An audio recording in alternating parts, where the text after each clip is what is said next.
All right, Oh cool. man. What's the plan on going over stuff today?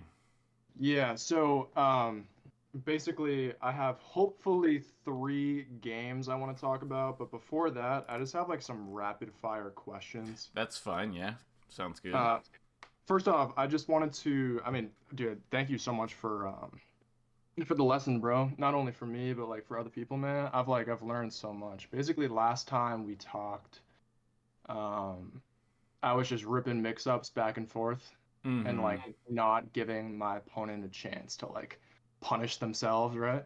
Mm. Um, Okay. and so I've just been focusing on that, man. I've been like four stocking Sheiks. I've been making Luigi's rage quit. Like things are kind of looking up in that respect.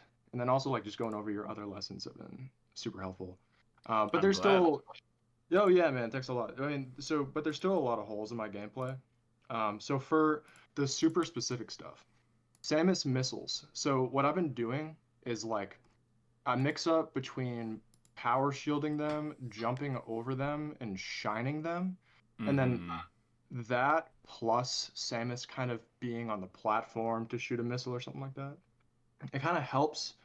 I nair them sometimes, but sometimes they just go in and CC it and down smash me. So I don't Mm-hmm. know. Do you have like a magic solution that you do for Samus missiles? Yeah, I think it really depends on like exactly how far away you are and what type of missile they're doing. I could like pull up Uncle Punch and make like a quick replay or something like that really quick.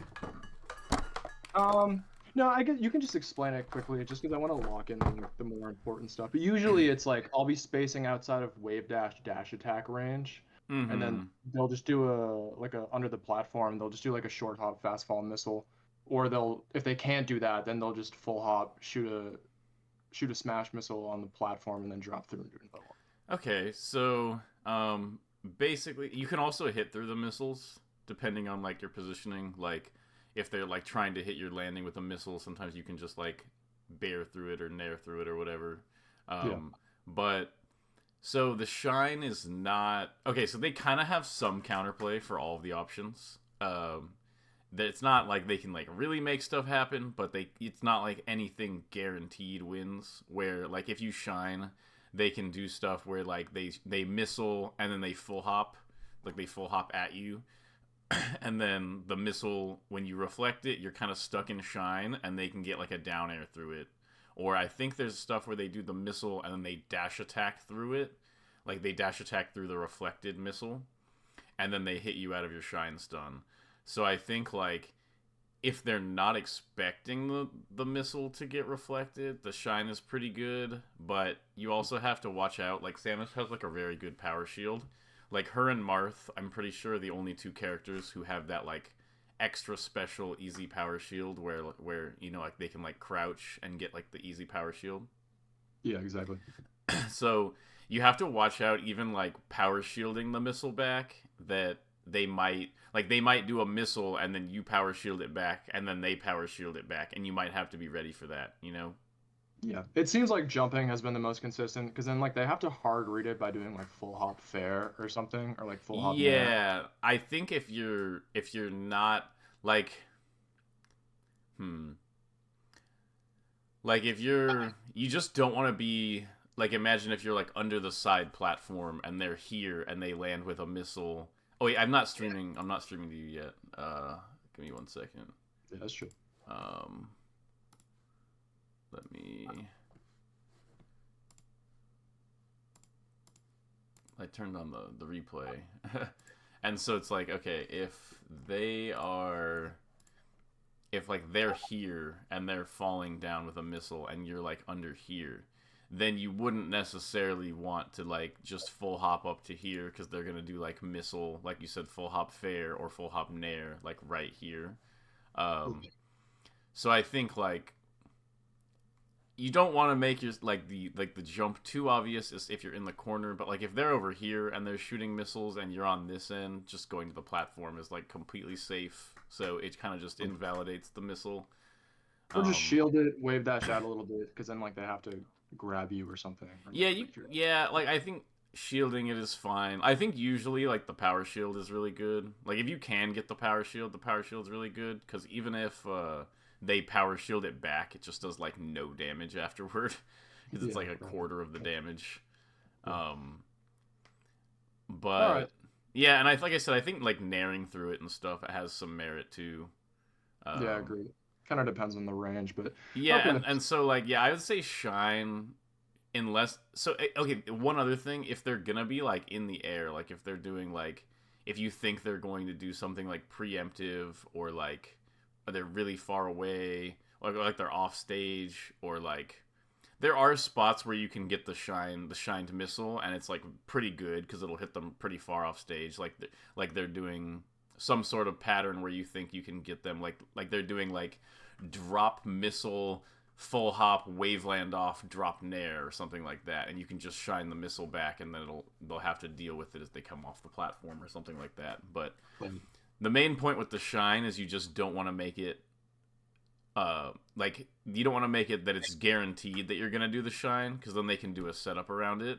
But what I like to do is kind of like do the shine, act like I'm gonna do the shine again, and then maybe like set up something else afterward because they have to do like a setup on the shine. Okay. But yeah, it's usually not. There's usually ways that you can just jump away or avoid it without, or like back air it without ever having any sort of like real risk, and it's usually just like a reset. I think Samus Missile's not that good against Fox. Like I think it gives you more options a lot of times than it gives them, and the best thing to do is to power shield it if you can. Okay. Other questions. So Doc, right?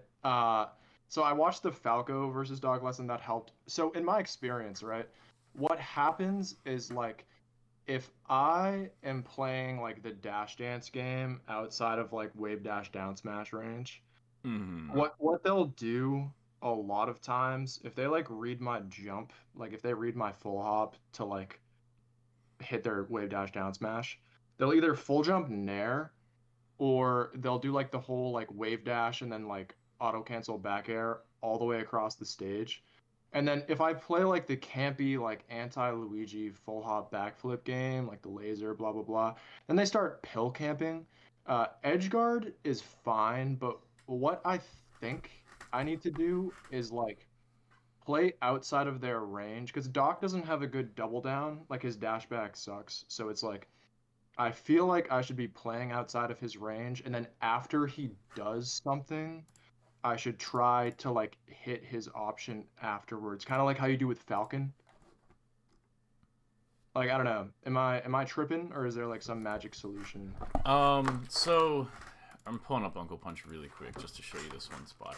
Yeah. So with Doc Pills take forever.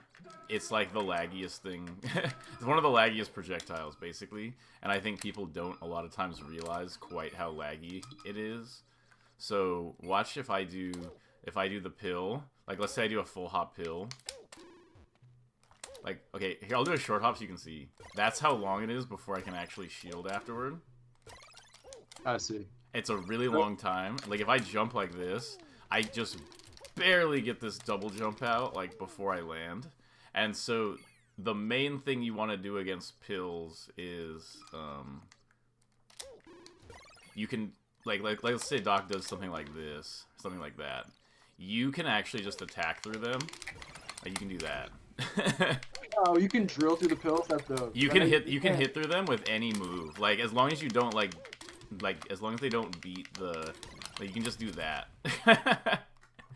And so like pill, I kind of like just kind of baiting them into the pill because you just get like kind of a freebie out of it. Yeah. As long as you know that like you can just like attack through it. Especially if they think they got you trapped right there. That's my favorite one is the drill. Because they're always like, they don't want to double jump out of it. It kind of puts them at a disadvantage. And then this just like beats it. And so it seems like when they do the short hop pill, you can just short hop over it. Or full hop over it, I mean say. Yeah, like if they're doing like, you can just attack through it anyway. Like if they're doing this, like they do like look, first of all, like look at that lag. Like they can't get it to like there, and so it's like if I'm doing this, you can like approach through it. You can full hop over it, like if you read like the timing. Like look, I'm holding shield here with the short hop pill. Like after the pill, look, I hold shield, and it's like, dude, there's so much stinking time to hit them right there.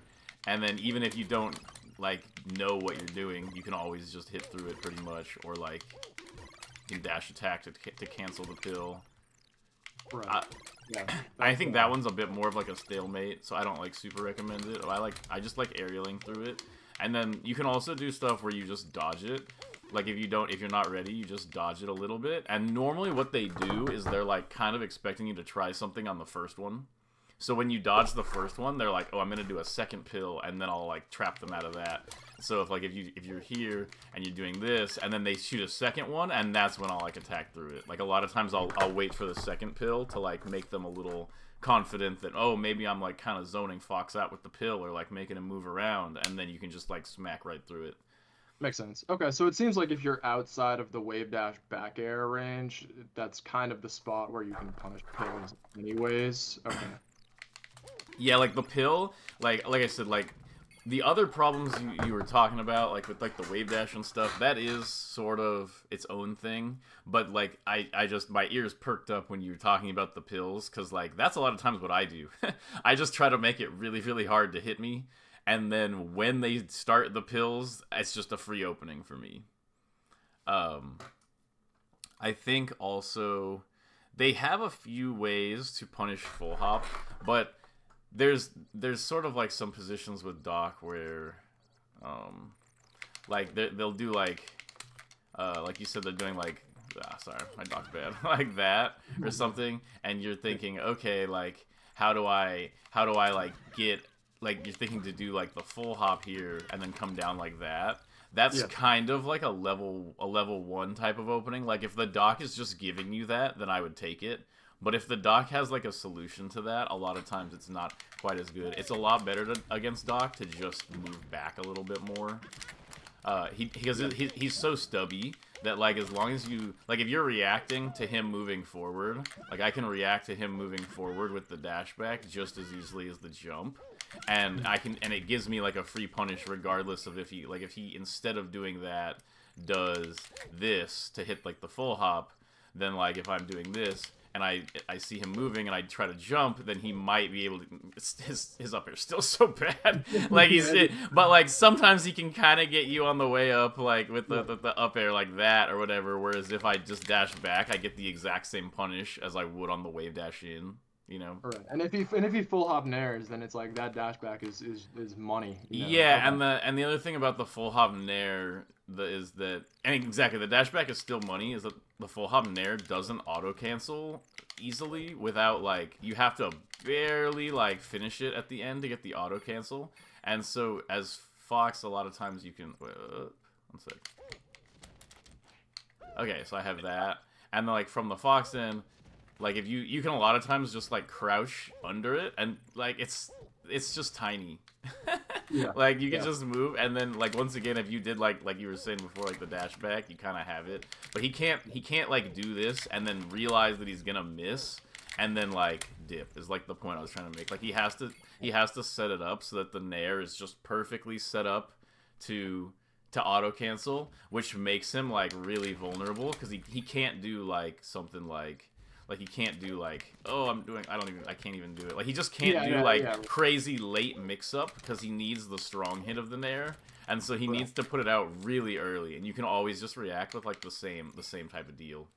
Cool. All right, and then just the last two things. So for Peach, right?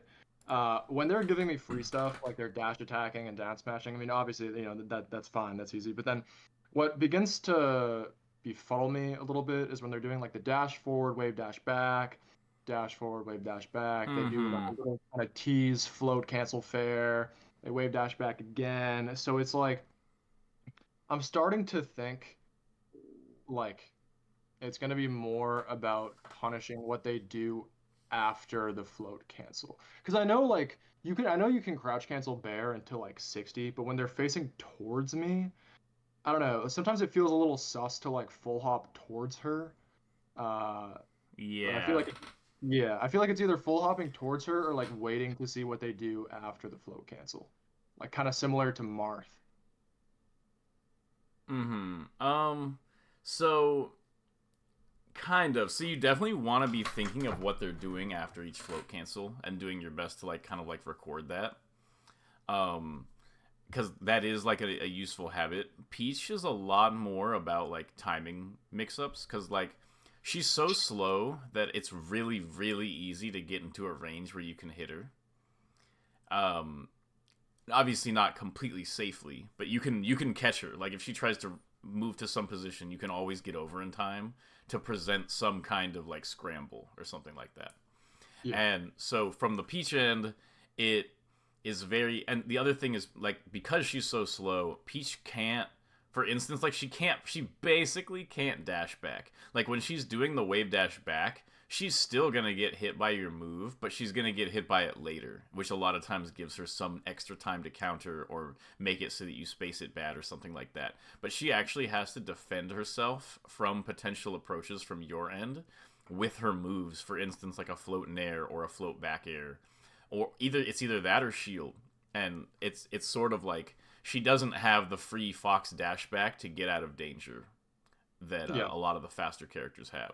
And so every time you even remotely dash in on Peach, you get to kind of like farm information because every little dash in dash back poke, she has to react as if that was a potential attack from your end, and she has to defend against that with like a quick aerial or something, or a shield or something like that. And so you can, it's more about trying to poke with the dash dance a bunch of times and like seeing when she sort of bites, and you can do that really safely. And then you can do like you can do dash in dash back single laser, dash in dash back single laser, and kind of like you're camping her and you're getting damage while you're threatening aggression every dash dance. And Yeah. eventually you find one where you do like dash in dash back laser, and she does like instant air dash in wave dash back, and then you do like dash in dash back laser, and she does like she'll do like similar like approaching floating nair, like late like a longer nair, like she does floating nair and holds the nair for longer and then lands, and then like she just can't defend herself from it every time because basically there's this sort of like attack, because she doesn't want to just sit in place doing nair over and over. It's too predictable. So she'll do like instant nair defense dash, instant nair defense dash, that type of thing. And you want to, like you were saying, kind of read what she's doing after the float cancel, but it's not so much that like she's gonna do the float cancel and you react to the float cancel by thinking about what she's gonna do next, as much as like it's kind of like against playing against Sheik where you do like a timing mix up to beat the F tilt, where Right. you can't react to the F tilt happening.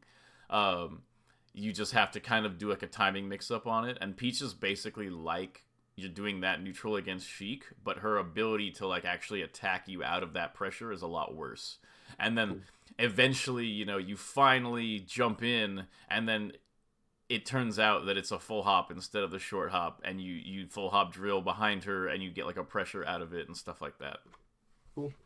And then last thing, before we get into the VODs, is there a way to space around Fox ledge dash nair and also punish tourney winner? It seems like you dash dance outside the range of ledge dash invincible nair, and then if they do tourney winner, like what you react and then dash attack it. Uh,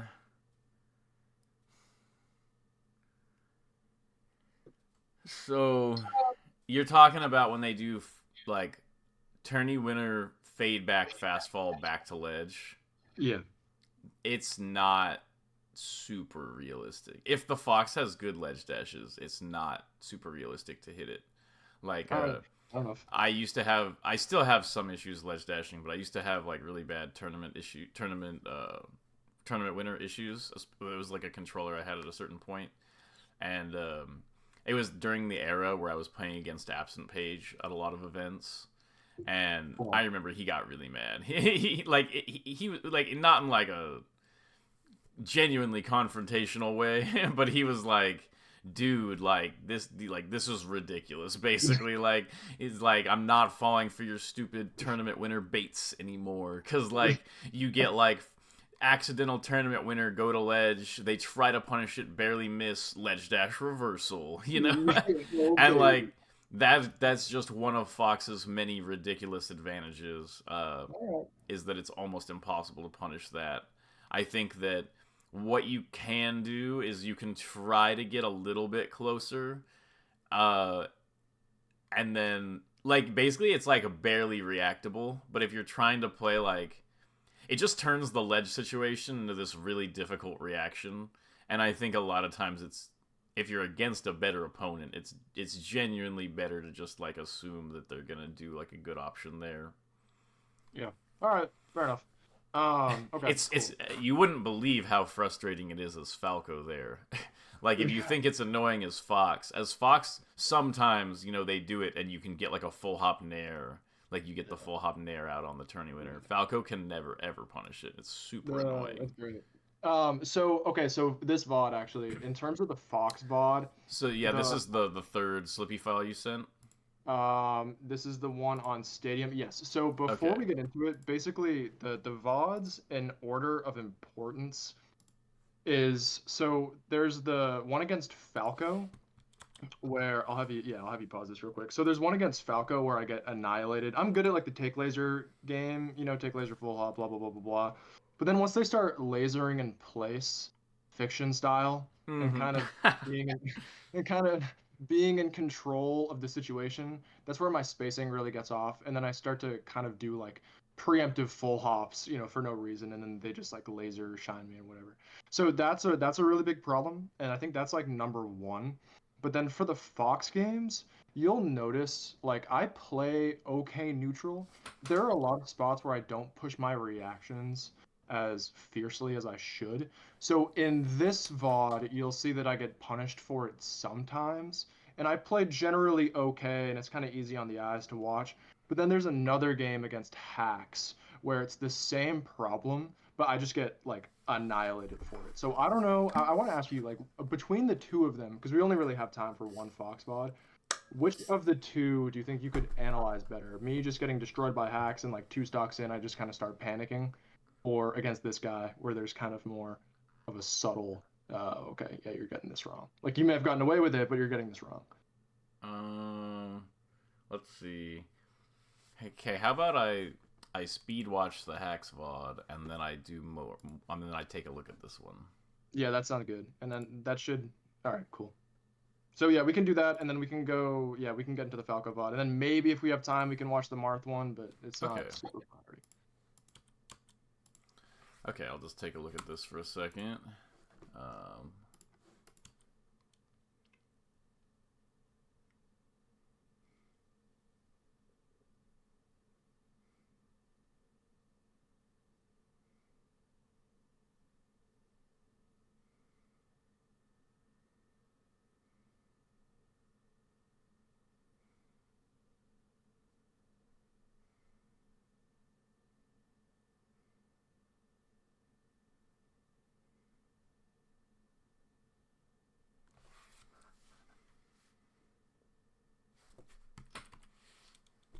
like I said, I won't take too much time on this one. Yeah, yeah, of course.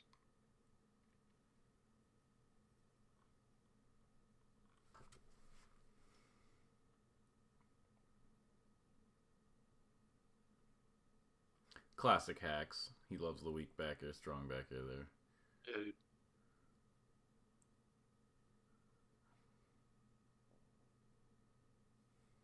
Dope.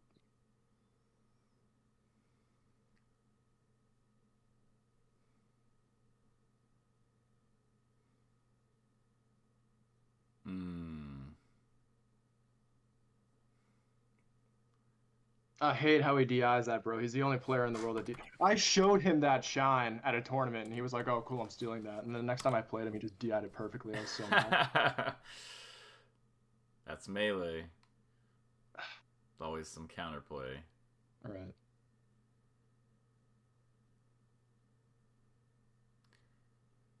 So yeah, the only thing that's really standing out to me so far in this game is the movement. It feels like it's like your movement gets more restricted the more like the closer you are to the opponent. That's what I'm seeing so far. Is that it feels like you kind of get like locked up the closer he gets, and rather than like continuing to move around. So like the openings that he got you on so far were openings where you could have moved more, but you sort of chose either like a very vertical option, like dropping right onto him with drill, or you did like the up tilt. I think those were the only things you got. Like almost you got opened up for one bad drill. You got away with one bad drill, and then he opened you up for the up tilt. Right. It seems like you get stuck in place a little bit rather than like continuing to move, like making the position unpredictable.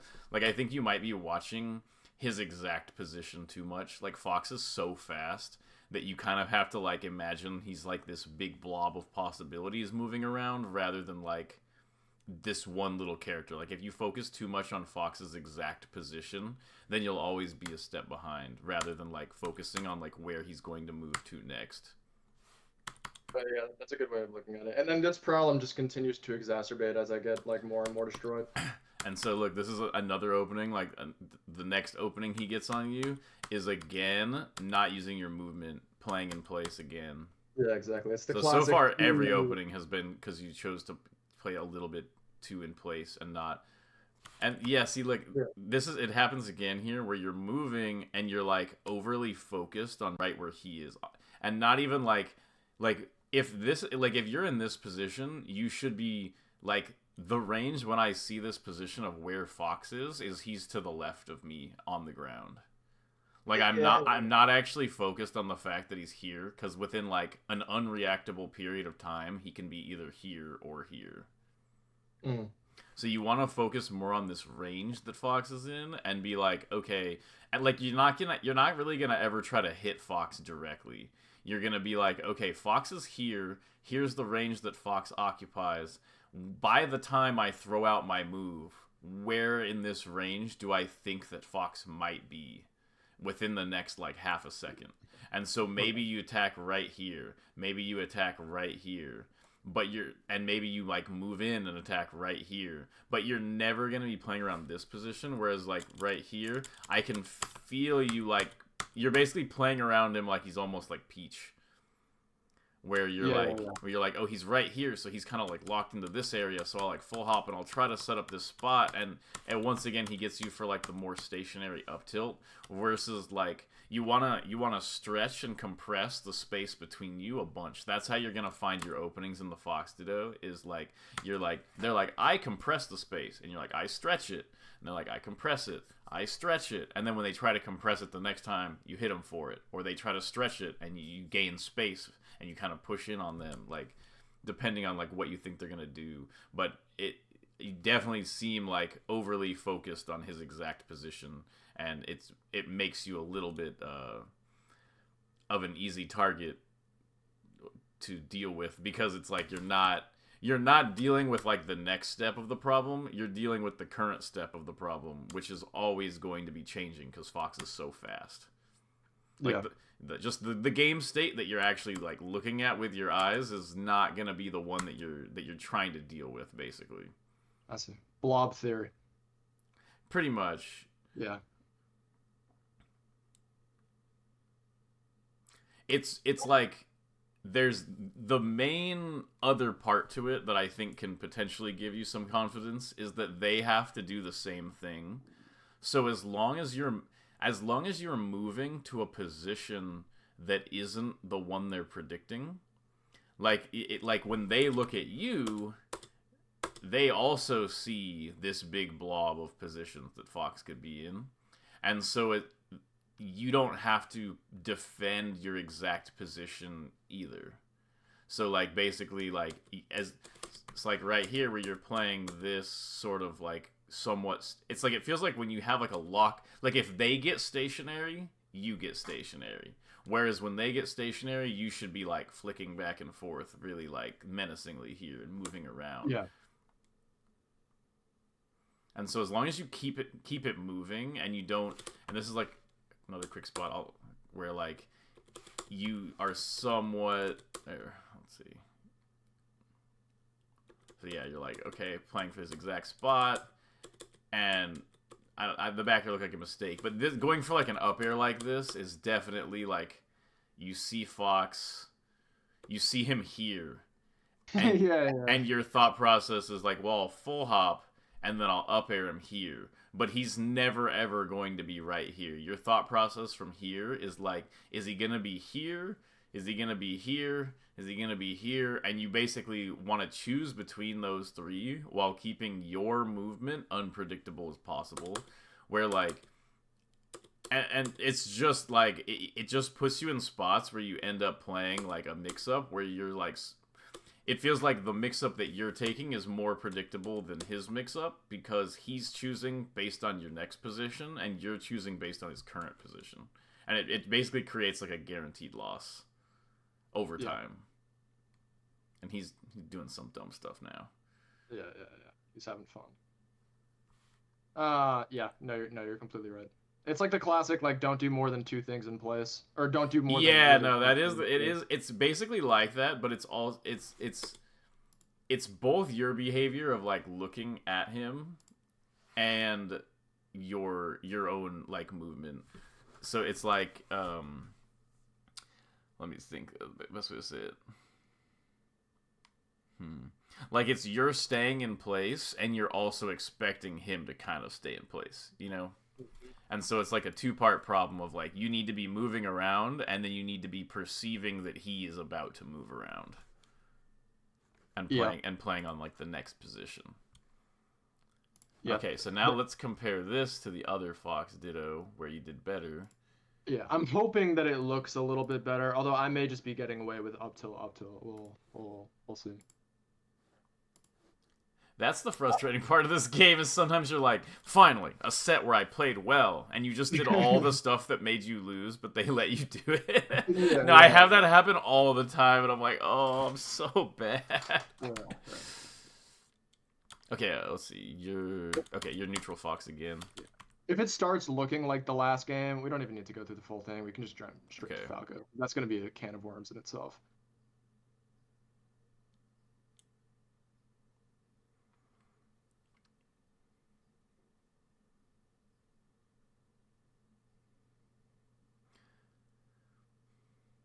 Okay.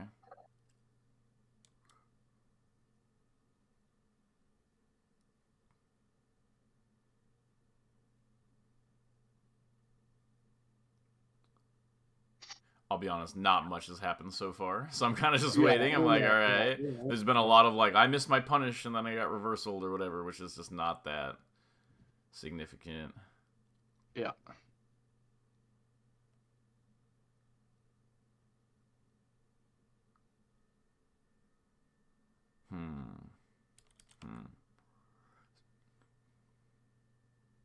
Okay.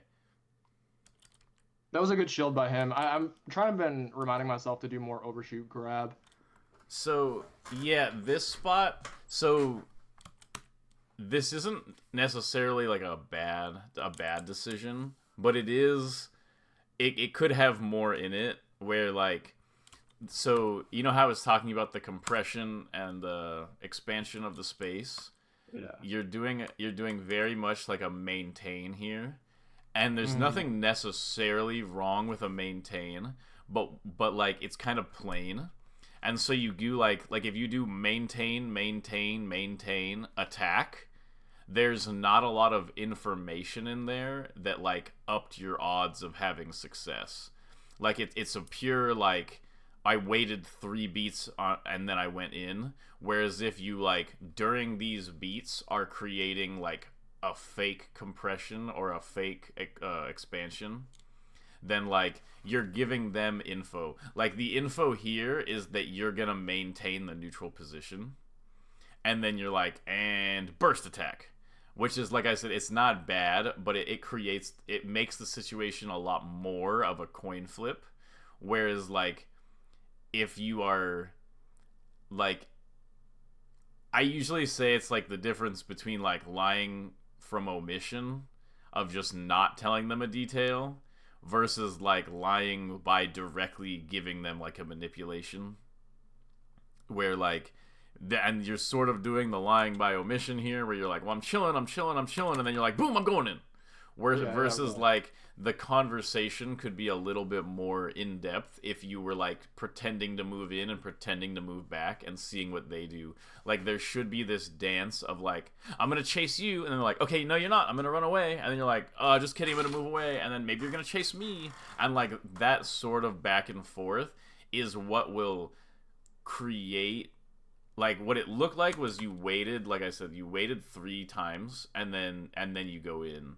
So like you're like wait, go in, versus like create, and like I said, going in on like the 3.5 beat or whatever is not particularly bad, but it's very like kind of like robotic, like it's very like computery, where you're like, okay, like maintain neutral and then suddenly attack, versus like creating a little bit more of like a muddy spot to move in on. I don't know if does that make sense? Yeah, it does. Like, yeah, I did the exact same thing there. Like, it's making because it makes people a little bit more uncomfortable if you're Yeah, like exactly. attacking Like it's them. like wanting to play in like the very comfortable zone versus like making constantly uncomfortable spacings and then like using their reactions to those spaces, like predicting the reactions to those spacings. I think the problem that happens for me is it's like when it's uncomfortable for them, it's also uncomfortable for me. Yes. That, yeah, and like that's so the reason, well, okay. So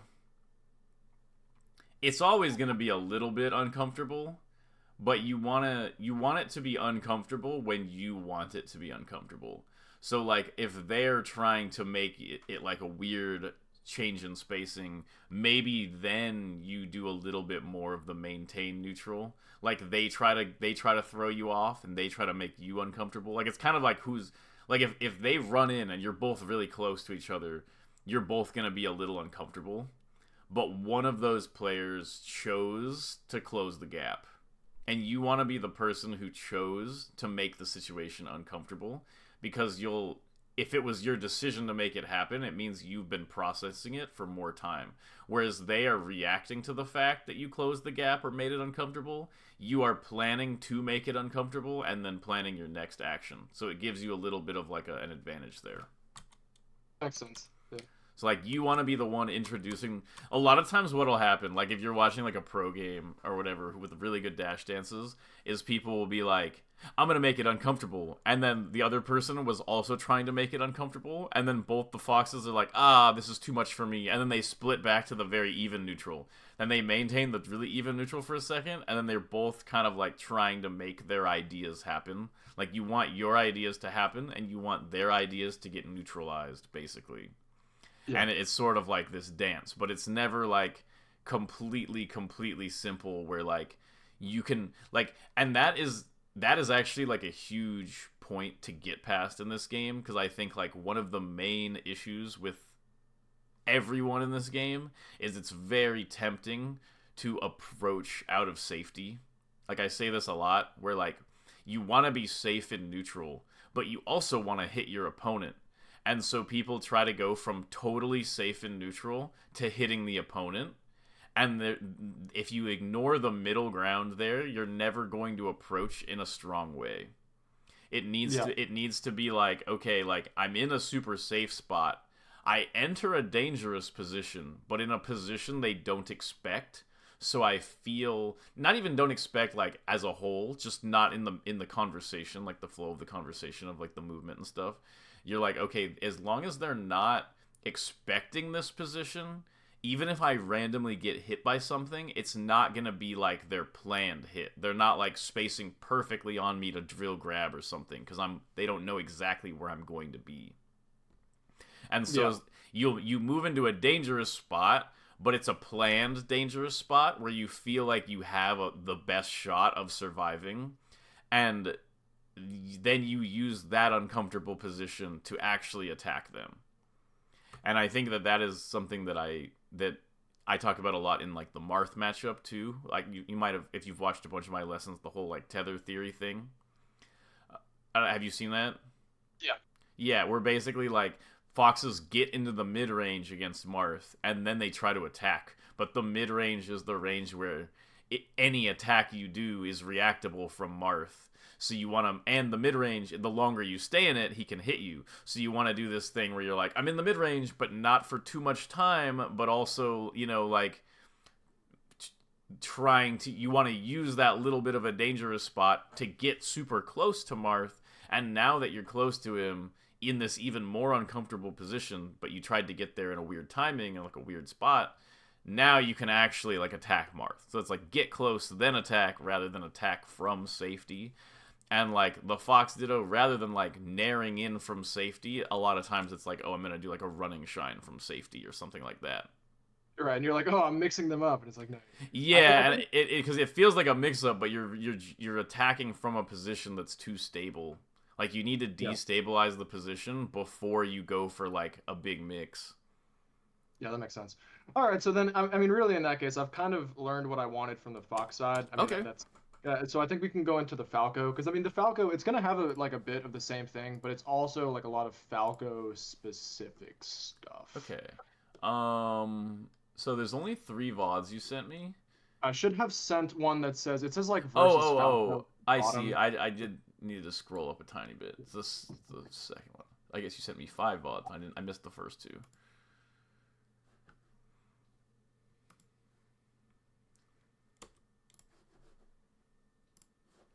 Okay. And yeah, like, what do you feel like is happening in these, or like, what's your impression? Yeah, so I mean, I know this isn't the best way to do it, but it's like, you know, I'll basically like play right outside of Dash Dance Dare range. If they do dare, I pressure it with like a full hop because it's like you can't really like just assume that you can grab it. And then I play the laser game from there. And usually against most net play Falcos, it's like okay, they shoot 2 and then they do fade back down air, or they shoot 2 and then they approaching laser, and it's like all right, just free full hop or like. And then against these ones where it's like they kind of manipulate the space, they kind of laser a little bit here, they kind of laser a little bit there, and then all of a sudden I'm like, you know, and then they just hit me. You know, I just get hit, and so that's it. It's at a certain point it begins to get uncomfortable. There are some options where it's like just clear flubs, but you'll see the overarching picture. Yeah, like what happens so far. Like I'm not really paying too much attention to that. Like that, you're right. Yeah, I mean, I think this was actually a good opening on your end. Like you did this. So sort of the key to actually really genuinely fighting Falco is getting into like this range where you dash. It's like take laser, dash in, take laser. Getting into a range that's close to Falco is really important for if you're actually trying to hit him. Like if you're just camping Falco, like kind of obvious how to do that. But getting in on Falco is like getting this dash in is really important. Yeah. This one, boom, and the sort of goal here is you just have to make sure, and kind of like what I was talking about before, where there will always be a risk here when you dash into the second one that he just downers you. That's kind of inescapable. That there's at some point where he might just downer you for the dash in, but he can't be doing downers all the time, right? Because that's vulnerable. If you're the range you're waiting at, like if he does a down air, like for instance right here, you got like this dash in on the first one, kind of. You were decently close after this one, like right here. He's a little bit of a distance away, so I think it was a good decision to not go in here, but like. This is a spot where, as the Falco, you're thinking, okay, what if I do another laser here and Fox keeps dashing in, and then Fox is right in my face, which is a pretty good spot for Fox to be. Then he might try to put a down air here to stop you, and then if he does that, this dash back just kills him, right? Like, you just do dash dance drill or something like that, or dash dance grab, and you beat the down air. Right. So, it's like he can't be using the down air. It's kind of like the Peach thing, where like Peach has to use her moves to defend herself, but instead of getting able to do like instant nair shield, Falco has to do this down air, which is kind of committal. So when you're trying to get in on him, you can kind of use the dash in of laser to get in, and you just have to make a read. He is not going to dare after this laser, and if you are correct, you can get to this range. This range is really important because if he does a laser in place, he can get hit for it, and if he does a retreating laser, now he's in the corner. And so there's this, it creates like this pressure moment where he can't get this laser out in time. And so like if you did like instant nair approach here, you would have probably hit him for the laser, but I'm not saying you should do that every time. It's just that you created the threat for it to happen. And so I think, so what the Falco does is they do this laser, and basically their thought process here was that you would just stay in place, get hit by this next laser, and then they're gonna down air you. And so you dodge that, like you created the threat, then you baited out the down air, like this, then you baited them out for trying to up tilt you for instantly falling, and you get this timing like into a drill. Like that was a really, like this was like a very solid first opening from your end. You'll see though, it goes downhill pretty quick. Okay. How did you get opened up here? Let me see. Ah, yeah. It's kind That mix-up kills me, dude. I feel like the fastfall versus no fastfall drill onto up tilt is like such a. It's like I hate to reduce that into a coin flip. You know. It is. It is a coin flip. It's a coin flip from the Falco end too. But like. The good news, kind of, for Fox is that, like, you, at higher, a lot of times, if you don't do the drill, if you do, like, a nair or whatever, or a back air, it'll trade a lot of times. And so, like, there's a lot of positions where Fox is maybe at, like, a low-ish percent, and Falco's at, like, a high percent. Or even if you're both, like, if you're both at, like, 100, Falco can't do that up tilt. Because even if he's right, there's a lot of times where you'll just get a trade, and then he'll fly off stage from the move, and you'll just fly up into the air, and you get a bigger advantage out of that spot than he does. Right. And maybe if I'm at 0 and he's at 100, maybe I just wave land away and just pick a position that I'm a little bit more comfortable with. Yeah, and so it's like there's a lot of spots where the up tilt is not particularly useful. Even like at 0, a lot of times the up tilt is not super good. There's kind of like this low-ish percent range, but like kind of some percent. Like basically like exactly what happens right here. Yeah. Where like you're at the percent where up tilt knocks down, and Falco's at a percent where if you nair him or something, he wins the trade. This is like the perfect time for Falco to basically be going for these up tilts, because it gives him like his 50-50 plus, you know, even if he trades, it doesn't go that bad for him type of thing. Yeah. So it's like the up tilt is an annoying 50-50 to deal with, but you don't, like, he only gets you if he's reading the exact moment you try to bite, and you have to be jumping like right onto him.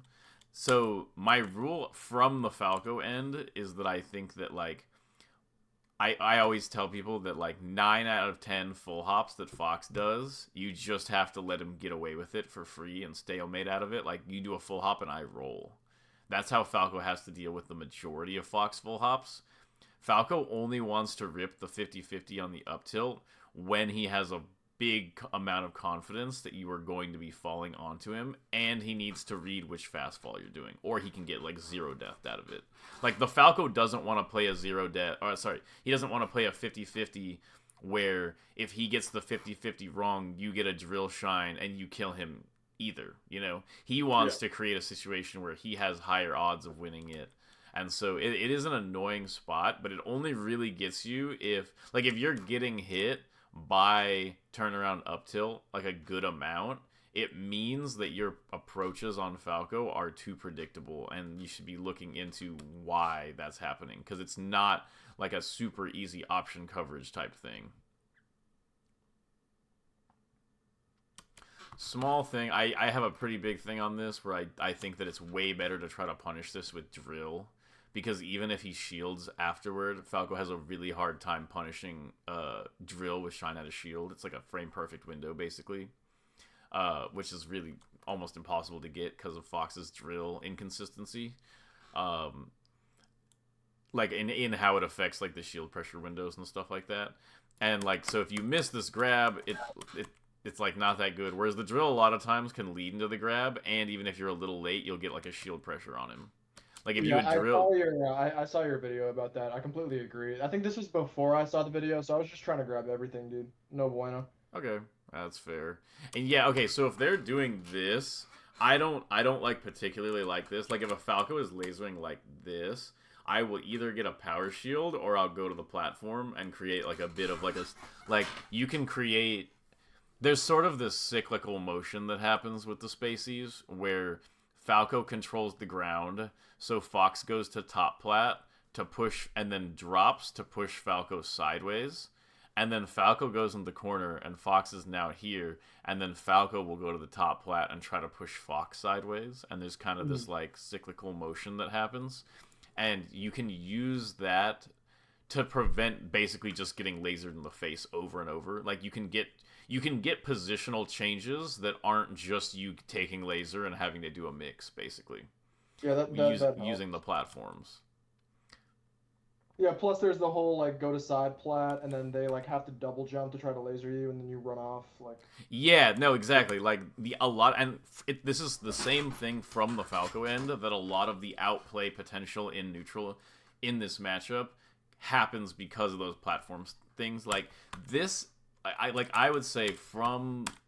Okay, it's a little tricky. This isn't necessarily a winning position for Falco, but mentally it feels winning. Like, as the Falco, when you're doing this, you're like, yeah, like, laser, like, I'm doing all this kind of damage. And from the Fox, it doesn't feel super great. I think what you did, where you just kind of did this for, like, a while, and then you get in and you hit him out of it, was actually pretty good. Like, that's, like, genuinely not a bad opening at all to do. But if you don't want to play like that, doing the platform stuff is really useful. Like, you definitely seem a little too grounded right now. This matchup is very, like, platform heavy. Like, the way you're playing is essentially how you would have to play on FD. But this stage has, like, way more options than FD, basically. And so it kind of puts... It just... If you make it that Falco... It's kind of like a thing, like a mental load type of deal, where, like... If the only thing Falco has to worry about is whether you're dashing in or out on a laser, and he can just keep ripping lasers and without thinking and knowing that you're probably going to have to deal with them, it feels a lot nicer than knowing that the Fox is trying to actively just work around the lasers. Like if you're like right here and Falco goes into the corner right here and you go up to the top plat and then you threaten coming down here and then maybe go to the side plat, and now Falco's right under you, you can create a lot of pressure. Whereas from this position, like I said, if you go to here, you're dodging this first laser. And Falco, keep in mind, he's always trying really hard to get his first few lasers off so that down air will actually work. Like I usually tell Falcos to get Fox to at least 8 to 10% before trying to interact with him. And so if you can dodge these first few lasers, it's really, really good. Because Falco's moves... Like, if Falco does an instant down air to you at 0, you can shine him out of it. It's not very good. So, like, he wants these lasers, and notice how he just moves around the platforms? Like, no problem. You need to be doing the same thing. Yeah. Repositioning using the platforms, and using them to, like, kind of pressure him. For sure. Okay. But, like, the way you're using the dash out of lasers actually looks completely fine. It just needs to be, like, a piece. Like, yeah, like, doing the take laser mix up there, totally good.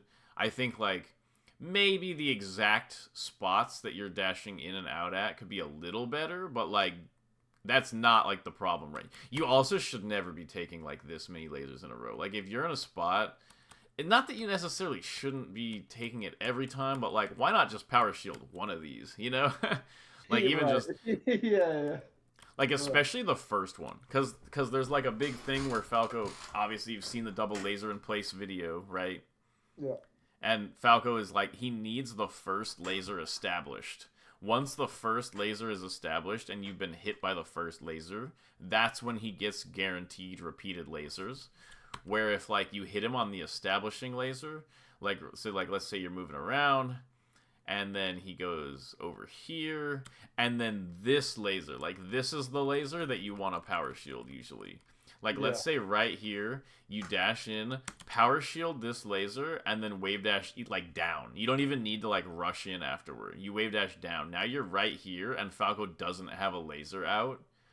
Now let's say you just full hop, dash full hop right above this platform, and you give an ambiguity that you're going to either land on the platform or attack him in the corner. You've suddenly created this like really nasty pressure here that didn't exist, whereas if you stay here just taking the laser, you're essentially just continuing to play this left-right mix-up game, which I said, you're basically playing like a piece of the matchup, which is the dash out of laser game well, but there's a bunch of spots where you can be changing that up and using the platforms and using the power shield to like it's good. Like I would say that the way you are learning this matchup is the best direction to learn the matchup, because what happens is a lot of foxes, the majority of the foxes, including me, like the way I learned the matchup is to just full hop around on the platforms and power shield the lasers, and you get really good at doing that. And you're like, dude, I can't beat any good Falcos. Like, you just beat every decent Falco, and you don't beat the good Falcos.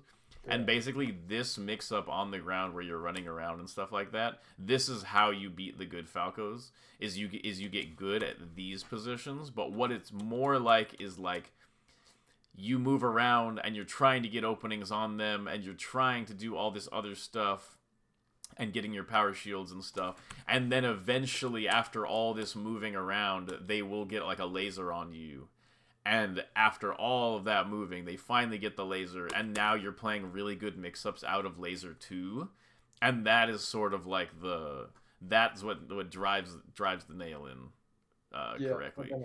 Yeah. And so like this, it's sort of like you're doing the piece of the matchup that most foxes ignore because it's a little bit trickier and harder than the other parts. But you need to mix it in with the other parts evenly to make sure it actually works right. But yeah. I love that you're practicing these dash out of lasers, and this is probably the best thing you can do against Falco to practice. Just need to like mix it up a bunch more. Like you need to be making it so that like he has to work to get the laser. Like you're trying to beat him without playing the dash laser, and then once you realize like once he finally traps you in a spot where he finally gets his laser, now you're actually really good at the laser mix-up too, you know? And, like, that's just, like, doubly effective. Cool. I don't know. Let's see what else. Let's see what else happens. There might be, like, another teaching point here, maybe. Ooh. Oops.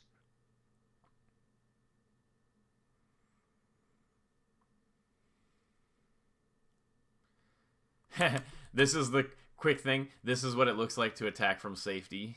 Like, where you're safe, he can't touch you, and you're attacking from this safe position, you will pretty much always lose this. He can just dash back right here and backflip down here. A lot of Falcons will hit you for that.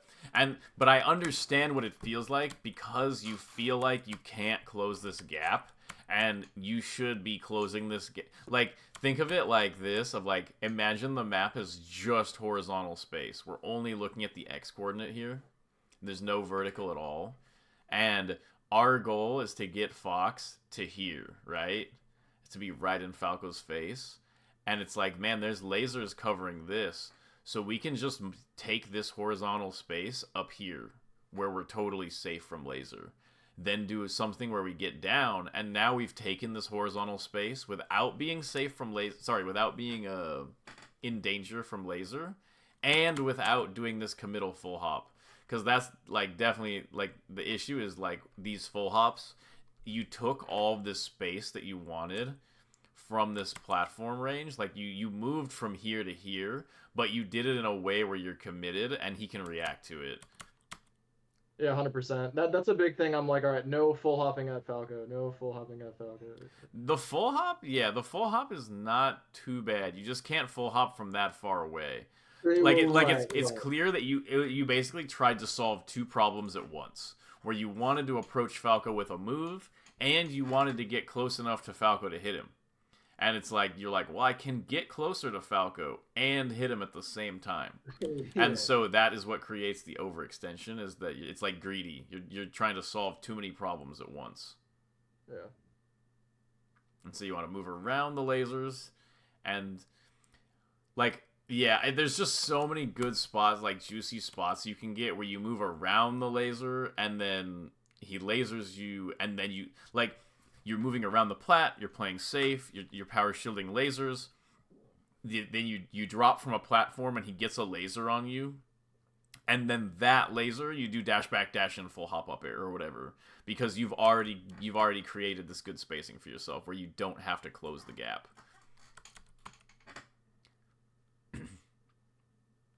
And this low-key is just you cornering yourself. Like, you're here, you're chilling, you can just go to top plat here. And he tries to cover it, but, like, you can do a lot of stuff here. Like, he's invincible. You can just hold light shield right here forever. You don't even need to jump after this one, you know? Like, there's a lot of spots you can do, and then you kind of get... This is sort of you trying to solve two problems at once, because you're trying to hit Falco, and you're trying to get out of your corner disadvantage. And so it's like, it's once again kind of greedy, because it's like, your goal should either be, I'm going to win this mix-up and hit Falco, or I'm going to get out of the corner. But being like, okay, I'm going to get out while hitting him, it's just too much to ask, basically. Agreed. Ooh. And yeah, this is great, but this is why I like the drill here, because even when you miss this drill, the drill either hits the spot dodge, like at the end of the spot dodge, or you get drill and then you get the shine on the spot dodge, the ending of the spot dodge leg. 100%. That's a drill, 100%. I think I just died. Yeah. So yeah, for sure. Okay, I'll keep that in mind. So really, the two things to take away are, like, imagine Fox as a blob and, like, compress and stretch and be okay with it being a little uncomfortable if I'm the one making it uncomfortable.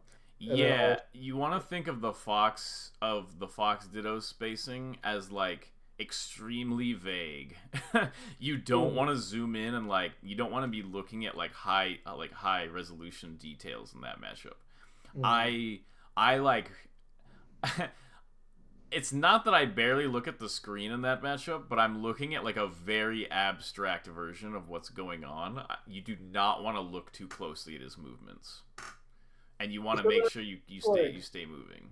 So then I guess, like, quickly, like, because obviously good Foxes, it's not like you're gonna compress the space and then they're gonna be like, oh, full hop up here, up till. So it's like, what are you actually getting your openings off of? Like, once you make things uncomfortable, how are you actually, like, genuinely getting hits?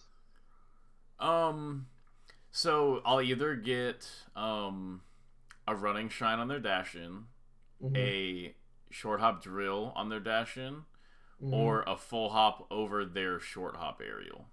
Like, there's sort of this, like, full hop aerial beats short hop aerial. Short hop aerial kind of beats grounded. Like, if somebody's just trying to dash dance and you're doing, like, nair, it's kind of hard to beat that by just dash dancing, because Fox is so fast. And then dash dance stalemates against full hop. And somewhat advantageously stalemate. Like, if you full hop and the other guy just dash dances, you feel like there's somewhat pressuring your landing. It's not like a big pressure, but they get, like, a little bit of a pressure. And that's kind of like the three-way. I do a lot of, like, dash dance, full hop, dash dance, full hop, and I kind of, like, mixing up the drift, and I'm kind of looking for potential openings. And then I'll do, like, dash dance, extra dash in, dash away, extra dash in, now I press in with the shine, or something like that. There's a lot of times where, like, the neutral is kind of like that. I'm mostly getting my openings on either reading them dashing away and hitting it, or reading them dashing in and getting it, or reading them doing a short hop and full hopping over it. Like, if I do a full hop and they don't short hop, then I do my best to stalemate it off of their dash dance. Or if we both full hop, a lot of times it's like a trade or something. Usually not that relevant. And so it's like, I'll full hop, like, to beat Fox full hop as Fox while he's in the air, you have to hard read the timing and the position, and, like, you'll still probably get a trade. And so it's usually, like, not that relevant. And it's like, there's kind of like that like wheel. And so I do a lot of dash dance and full hop. The short hop is a little too committal for me, but sometimes I'll do, like, the short hop drill if I think they're gonna dash in. That's mostly where I get. There's a lot of like, you just kind of read the rhythm of when they're going to compress the space, and if they want. Usually that's where I get the opening. I'll be honest. That's like 90% of my openings is I move around and I look for the spot where they're going to try to compress the space, and I hit them for trying to compress the space. And then like 10% of the time, or like, so it's like 90% of that, and then like 10% of the time I get close to them and I act like I'm going to like wall them. Like I act like I'm going to I'll do like compress retreat, or sorry, like you know, like approach retreat, and then I'll do like approach wall, and then they're like, oh, I'm not gonna fall for that again, and I'm like approach retreat, approach, go back and like hit them or something, like a double approach and catch like the dash back or something like that. Okay, I like that. That's why I love the Fox Ditto, man. It's beautiful. What was that? That's why I love the Fox Ditto, man. Like the openings are so unique, dude. It is definitely an interesting matchup. I think if the punish game was more interesting, I would like it a lot more. I feel like the edge guard in the punish game is like a lot of like, it's deeply unfortunate that the edge guard in potentially one of the sickest matchups is back air. You know, Yeah. like if there was something better than the repeated back air edge guard and like shine spikes and stuff, that would be cool. But the neutral is pretty cool. I do like the neutral. And then just last, real quick, man. Just these last. Yeah, you're minutes. chilling. So the mentality, right? Like overall, I've been okay, but it's like, you know, I'm getting older now, and it's like the ego wants to be somebody. You know, like I want to be that guy, right? And so, you know, I try really hard to fight against it. And most times I'm okay. You know, I lose to a Marth and I'm like, okay, I learned something. You know, I need to do this more. Or like I should blah blah blah blah blah. But then other times, man, it's like I'm on unranked at like 3 a.m. and I get like 3-stock by some Luigi that I've never heard of. And I'm just like, dude. So it's like I don't know. So like, okay, like if you became the guy, what would that prove? And I'm not saying that to like say it doesn't prove anything or anything like that. I'm genuinely asking, like, what is that? Like, why would you be winning? Wait, like, what would it prove, like, to me, or what would it prove, like, in Yeah, like, what is the reason why you want to be the guy? Dude, I love Melee, man. You know, I do, and it's like, I love the competition aspect of it, and I'm very much the person who like locks in on something, right? Like, when I'm locked in on Melee, I'm doing it all, man. You know, I'm watching your lessons, blah blah blah blah, and it was like I would like to see that come to some sort of like recognizable fruition. I mean, it's Okay. all So it's like, all ego, but it's kind of just the reality of the thing. You know, I want to be really good. so like, so you're saying like, do you feel like you're going for like, well, I train in a more holistic way than these other players, and I need to show that like I'm watching all these VODs and I'm thinking about it more than them, and that's why I should be winning? Or like, where does the feeling that you should win come from? Or like, what is it validating basically? It's not necessarily that I think I'm working harder than them or that I'm smarter than them. It's like a It should probably be one of those. But okay, no, I'm curious what you're gonna say. I guess.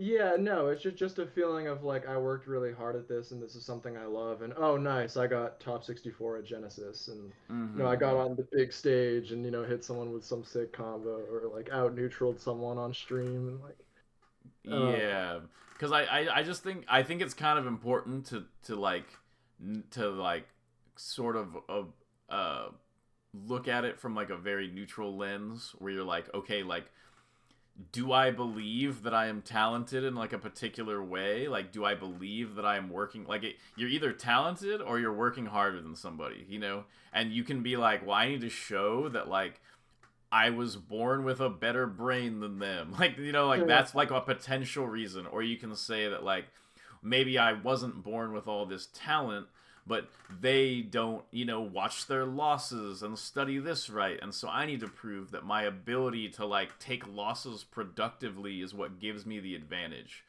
But you need to, like, figure out, like, what is the reason why you believe you should be beating all of the other players. Well, that's what it is. The second one. Like, dude, I'm not gonna lie. When I watched Ping Pong, like, and Like the sport or the animation? no, the animation, dude, Okay. and when Smile was like, you just don't have talent. Like, it's nothing to scream about. Like, I was like, oh, like, dude, that hit me in my gut, bro. So it's Oh like, yeah, when he beats the glasses guy, right? yeah, and I think that's just what it is. Like, I recognize I don't. I mean, when you compare me to some other naturals of the game, no, I don't really have the talent, and so it's like really like kind of pushing the boulder up the hill and just. So yeah, I Mm-hmm. guess it is. I have to be, more willing to learn than these guys. Um, Mm-hmm. but then you lose to the unranked Luigi and you get three stocked, and it's like you feel like the glasses guy, right? In Yeah. that moment, right? And so Mm-hmm. I'm trying to avoid that, and I'm trying to have that mindset like not interfere with my relationship with Melee. Mm-hmm.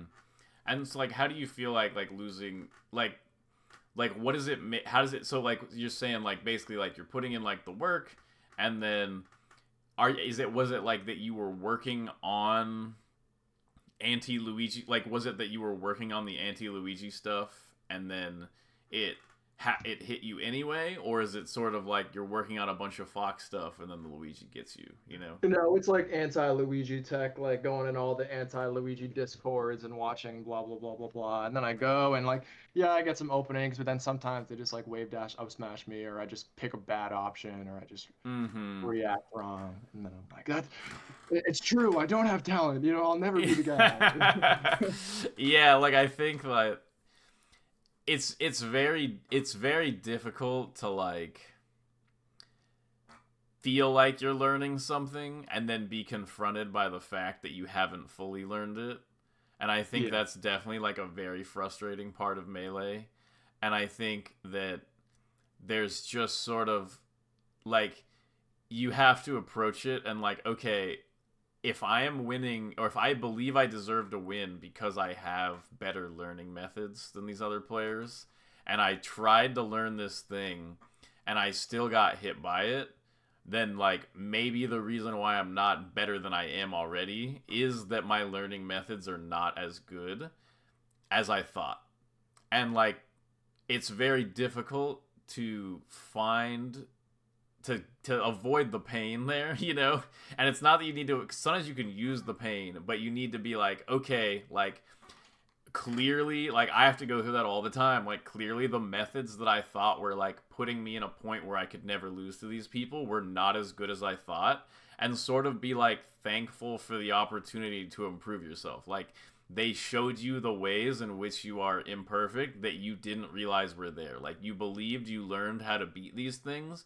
They showed you that you hadn't learned how to beat them as well as you thought, and you go, okay, I need to like really figure out like what did they hit me with? Okay, great. Why have I not learned to deal with those things? Like is there an issue with how I'm thinking about it? Is there an issue with how I'm solo practicing?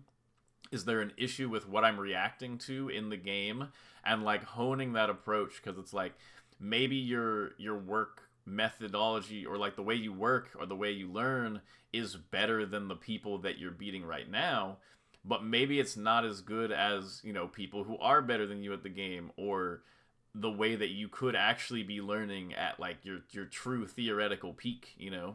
And Yeah. so like you got to take the painful, like there's just so many spots where it feels like I've learned something and I'm good, and then you get bodied by it, and it's just like, okay, like you have to be thankful for the learning opportunity, because the opposite would be that you do a little bit of training and it works out and you beat a bunch of people and you never encounter a player who's better than you, and you go, not even better than you never encounter a player that shows you that your methods weren't as good as you thought, and then you would go your entire life like thinking that you were just kind of peak, but you were never actually as good as you thought, and you never like improved yourself to the degree that you thought you had. And I think that's like a scarier thought than like realizing that you're not as good as you thought. And okay, like I go into sets all the time like, oh, this person, I'm like way better than this person, I'm gonna four stock them. And then like it's a two stock both games against somebody who the skill differential is like insane. Like it should not be a two stock Yeah. based on like what my ego tells me. And like You just have to be thankful for the opportunity. Like, no, okay, this person is here. They're showing me that I have room to grow and that I am not as, I'm not as perfect as my ego wanted me to believe. So it's like after you get two-stocked by that person and you're like, okay, like, I'm thankful for the loss, but like, B, I clearly need to learn differently. Yes. Like, does that send you into like an existential crisis, or are you like methodically and laid back being like, okay, I should start learning this way and start, because like my gut instinct is like, just try harder, watch more VODs. Yeah, blah, blah, blah, so part of the training is converting the gut instinct of I just need to push harder to like know what is wrong with what I am doing. Like basically you want to convert the second thing you said into the first thing, and that is like a major challenge in improvement. Is like take those negative emotions from learning and be like, no, okay, sure, like take the L. What am I doing wrong? What can I improve on it? And like just genuinely like being able to take it as like a learning experience and converting it into something that makes you better. Because there's a lot of people like it's really, really common is people, there's like some player at the local and they always just barely beat this player at the local. And they are interpreting that as good. Like they are like, yes, I won victory. My methods are good enough. And like, you could be taking that. It's like, it doesn't hurt as much as the loss because let's go, you won.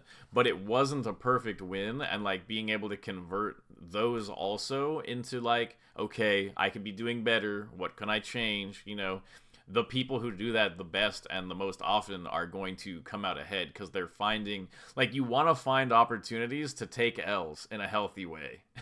And those can be like L's that you didn't beat someone as bad as you wanted to, or they hit you with a thing you were working against, or somebody catches you off guard in a matchup you're not ready for, or someone you've never heard of beats you. Like, all of those are opportunities to get ahead of.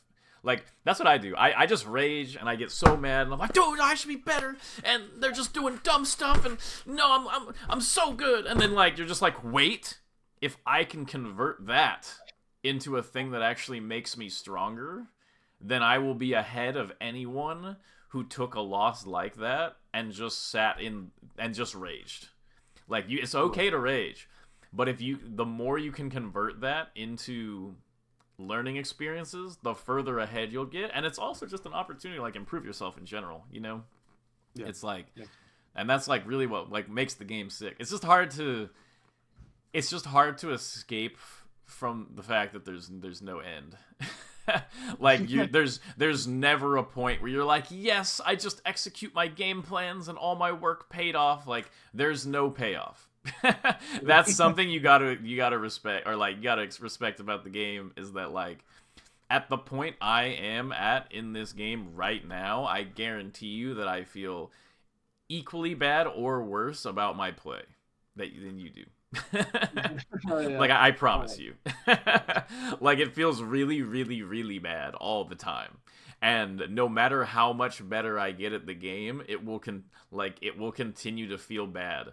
And sometimes you win like a tournament, or like maybe someday I win a major, and it feels a little good. Like, you're like, yeah, I did it. Like, I won. And then you're like, okay, like, does that mean I'm complete? And it's like, as long as like, you're a human being, the answer is no. And you gotta just embrace the fact that every experience you ever have in this game should be a learning experience, not like a payoff. The idea that there's a payoff is just like, it's fake, and it only makes your brain weaker, unfortunately. To be like, I did it, I won, what I did is good enough, and it's like, that's not good. It feels good, and so like we need a balance where you need some victories to make you not like depressed and stuff, but it's not ultimately useful. Whereas every single negative thing that happens in this game is potentially like somebody showing you the way of how you're not as good as you could be, and that's like the sick stuff. There is no magic dragon to be chased. Yeah, there's nothing there at the end, man. Like, you just keep being like, no, I should have done this, and it's like, you gotta just enjoy the feeling of feeling like you had it and you didn't. And I find kind of like like a like a like a weird like discipline type feeling to it. You know what I mean? Where you're kind of like, no, like you're always weaker. You can be getting better. It feels like almost like a meditative thing that you have to like lean into, where like you're just enjoying the journey of like Melee is just literally the world showing you your mental flaws as quick as humanly possible. And you will never run out of flaws.